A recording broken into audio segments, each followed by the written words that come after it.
Weekly store update as of May 7, 2026.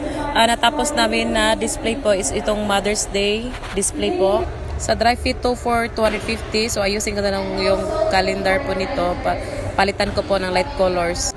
Dito naman po is yung pillow. So papalitan po siya ng canvas bag. Bali, i-update ko na lang po today po.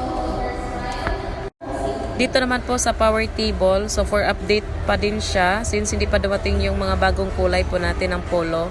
Tapos for Imbro po yung nasa S-rack po niya. Tapos papalitan na lang namin din ng kulay ng black po. So kapag darating po is update po namin siya agad. Updated na din po yung Born series po namin. Nalagyan na po ng signage.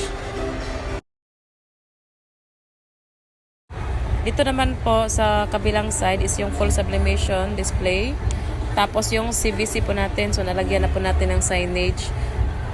Tapos updated na din yung special polo po natin.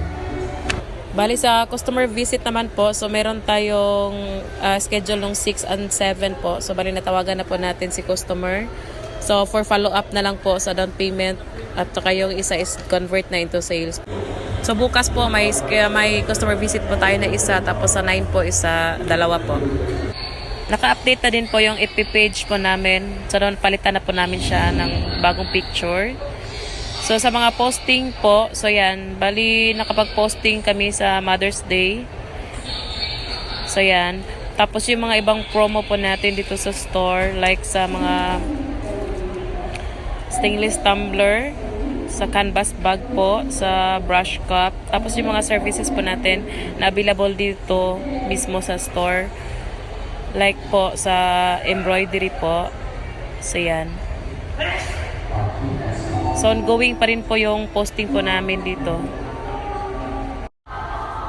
Giveaways remaining for inquiry po. So meron kaming ballpen. So nasa 236 po yung inventory. Tapos yung sa planner po is meron kaming 24 pieces po. So bali ito po yung monitoring po namin sa napabigyan po namin sa ballpen po at saka sa planner po. Ito naman po yung mga stocks na po dito sa store. So yan po yung mga dry fit premium. Tapos sa kabilang side po yung PQ color dry fit po at saka yung premium. Bili dito sa dry fit po yung white, black, tapos the rest po yung mga light colors. Kaya ayusin ko na lang yung sa visual calendar po dito sa dry fit po.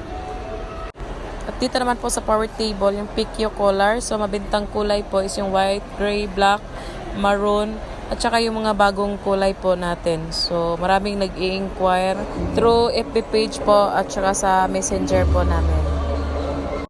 Sa CVC shirt naman po, sa buy 4 for 500. So mabintang kulay po is yung saddle green, white, red, black, and gray. Madalas tingnan po sa corkboard is yung vacuum flush po natin na 3 for 1,000. Tapos yung pillow po na 11 by 18 by 2 for 400 po. So sa quiz is kami po lahat magte-take. Tapos sa workshop is ongoing po yung workshop po ni Jennifer. So yun lamang po. Thank you.